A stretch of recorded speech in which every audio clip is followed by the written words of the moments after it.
tatanggalan nila ng pensyon ang mga retiradong militar dahil lang sa kanilang paglalabas ng saloobin. Alam mo, gusto ko lang sabihin sa mga nasa posisyon pa ngayon dyan sa militar na pagdating ng panahon, magre-retire din kayo at inaasahan nyo yung retirement ninyo. Okay? Ang problema kasi, dahil ang gobyerno natin ngayon, 10 ng lahat ng mga nakikisimpatya sa gobyerno na ito, umiikot ang kanilang mundo sa pera dahil mga kurakot ang mga buwaka ng ina. Dahil umiikot ang utak nila sa pera, akala nila yung mga tao kaya nilang kontrolin sa pera. Tingnan mo, yung si Romualdez, nung panahon niya, namigay ng ayuda. Kinontrol niya yung mga tao sa pamimigay ng ayuda. Kinontrol niya pati yung mga congressman na kung hindi kayo aayon sa akin, wala kayong mga budget sa pera. Ngayon naman, ginagawa din nila yung same formula sa mga retired military personnel. Dahil yung mga retired military personnel na mga matitino, nagsasalita talaga tungkol sa korupsyon. Tapos ngayon, ang panakot netong mga hudas na mga uniformado na aktibo pa, tatanggalan sila ng pensyon dahil lang sa nagsasalita sila ng against sa gobyerno.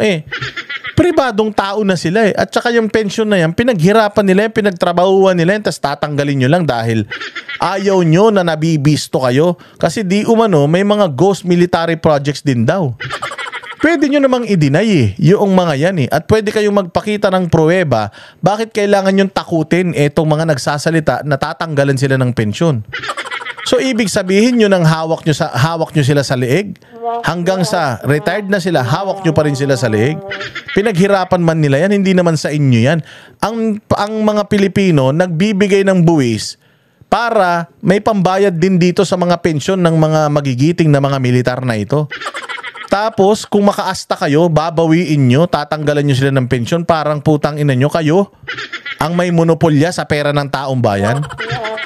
Gustong-gusto ng taong bayan na nagsasalita itong mga retiradong mga opisyal na ito dahil at least alam namin pare-pareho na we are in the same page.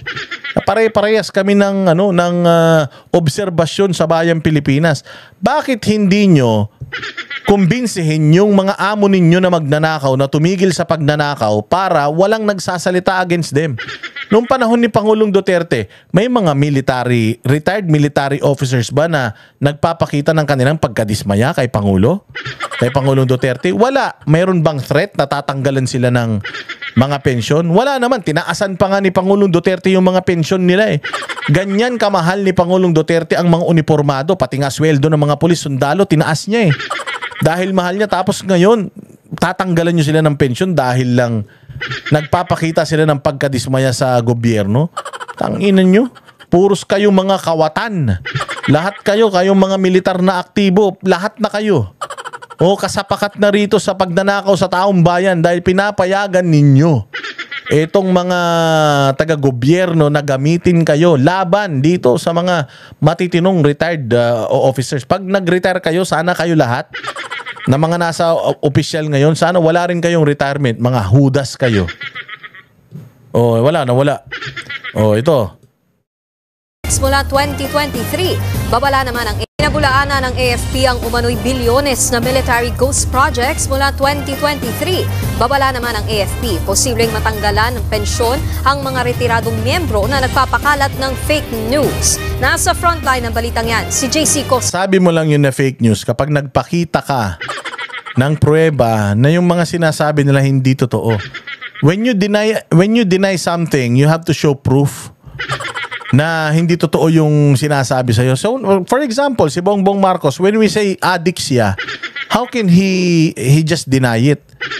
Hindi nga niya ma-deny pero instead of denying it, Bongbong Marcos has to show proof na hindi talaga siya addict.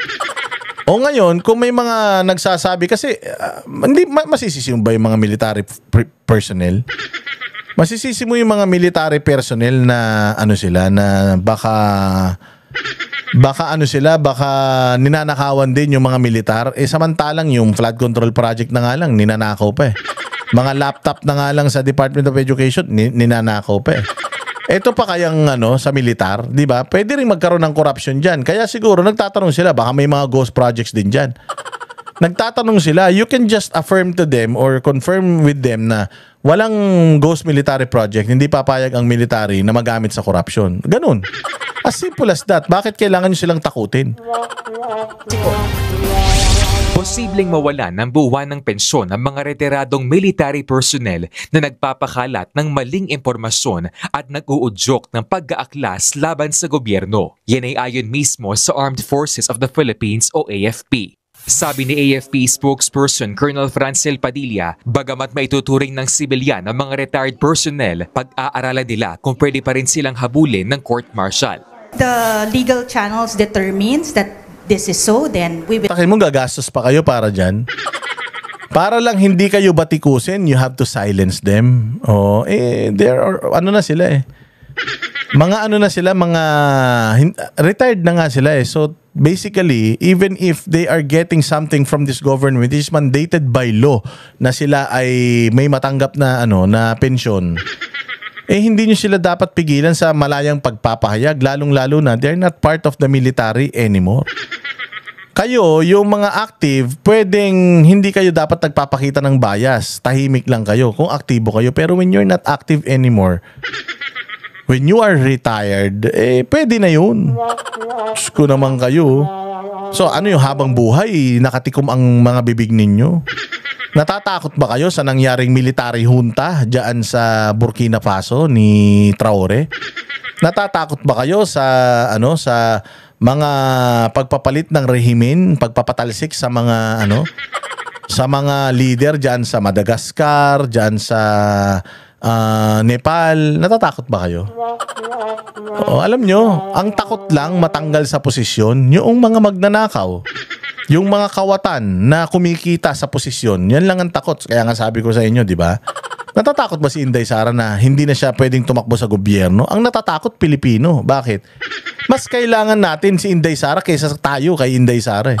Hindi tayo kailangan ni Inday Sara, well-off man yung pamilya nila. Kung yan, hindi na yan makatakbo sa politika, baka tuwan-tuwa pa yan eh. Ang nakakaawa, mga Pilipino.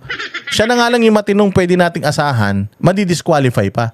Kaya siya ipinagtatanggol ng tao. Hindi natatakot si Inday. Si Kiko Barsaga natatakot na matanggal sa Congress? Hindi. Bakit? Ba't ako matatakot na matanggal? Hindi naman ako yumayaman dahil sa pagiging congressman. Magkano lang ang sweldo ng congressman?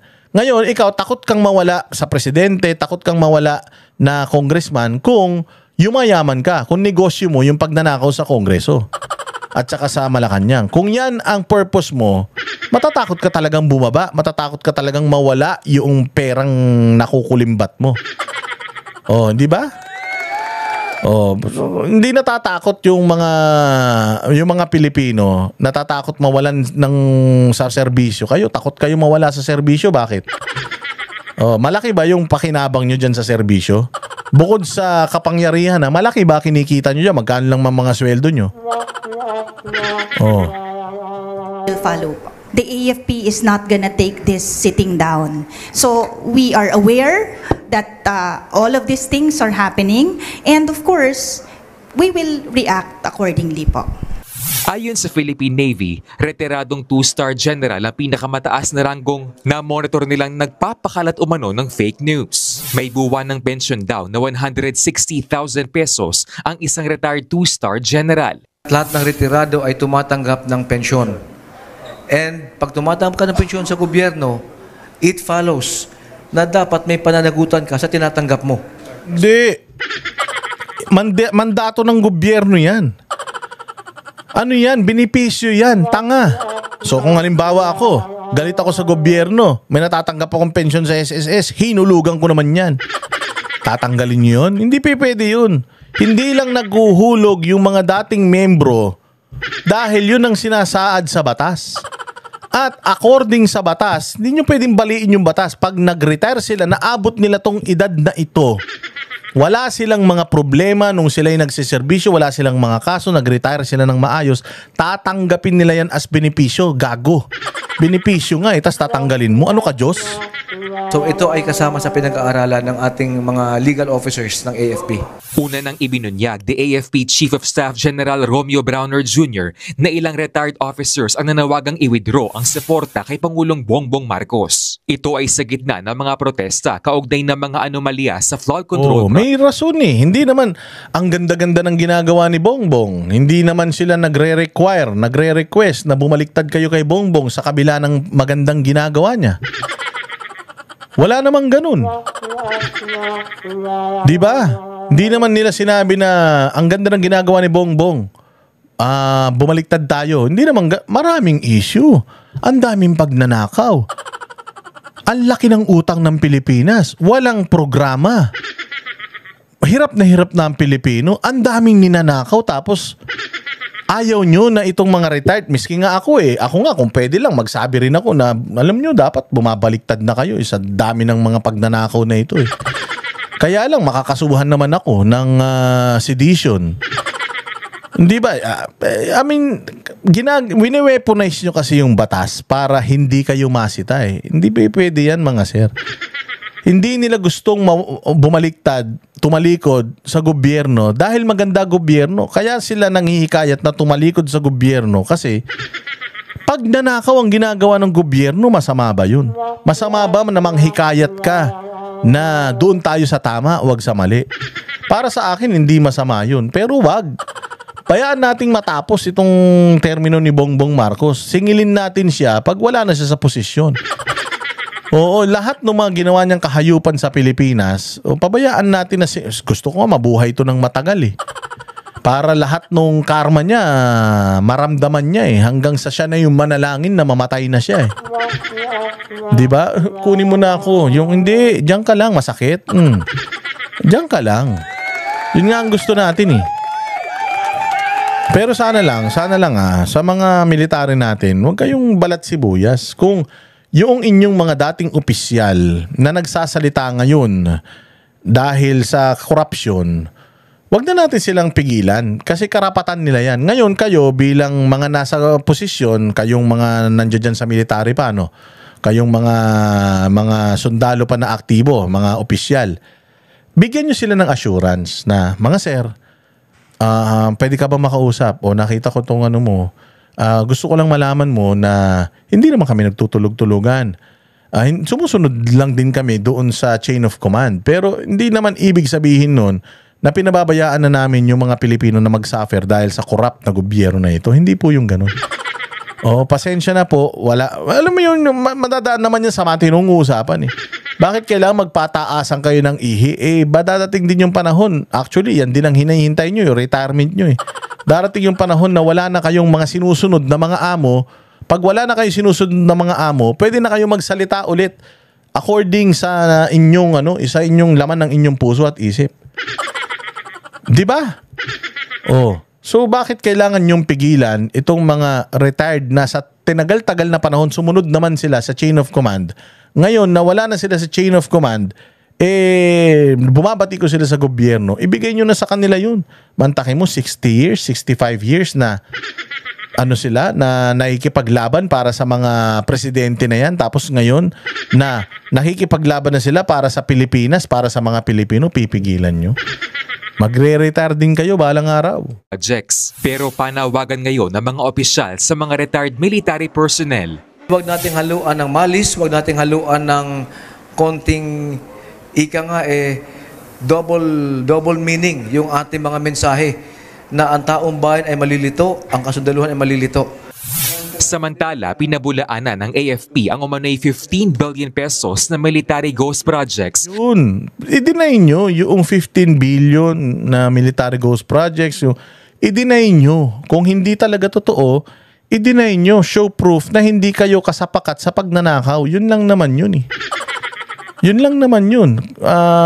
Kung talagang hindi naman kayo nagnakaw, bakit kayo magagalit kung kine-question kayo kung nagnakaw ba kayo? Sabi ko, kung ako hindi ako adik at sinabi na adik ako, magpapadrug test ako kagad. Ba't ako matatakot? Paano kung talagang adik tong presidente? Walang accountability, hindi nagpapadrug test, as adik talaga. Mantakin mo, sumusunod kayo sa adik?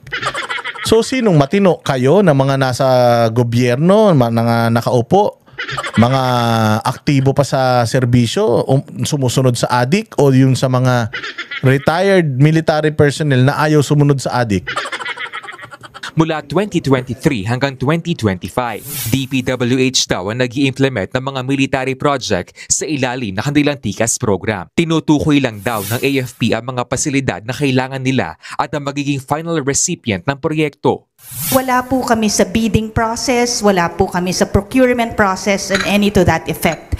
So, maling-mali po no, na ipakalat na meron pong anomalya sa sandatahang lakas ng Pilipinas. Yan, okay yan ma'am. I-deny, okay yan. Di mabuti kung ganun. Salamat naman kung ganun, at least hindi corrupt ang military. Kaya nag-iisip ang mga tao na even the military is corrupt, even the PNP is corrupt, and other agencies are corrupt. Kasi nga, corruption ang legacy ng gobyernong ito. Magnanakaw si Marcos Sr., si Imelda, pati si Bongbong na na magnanakaw. O kaya talagang mapapaisip sa military baka meron din. All you can do is deny and to show proof na talagang wala. That's good. At least hindi involved ang military sa corruption. Mabuhay ang AFP.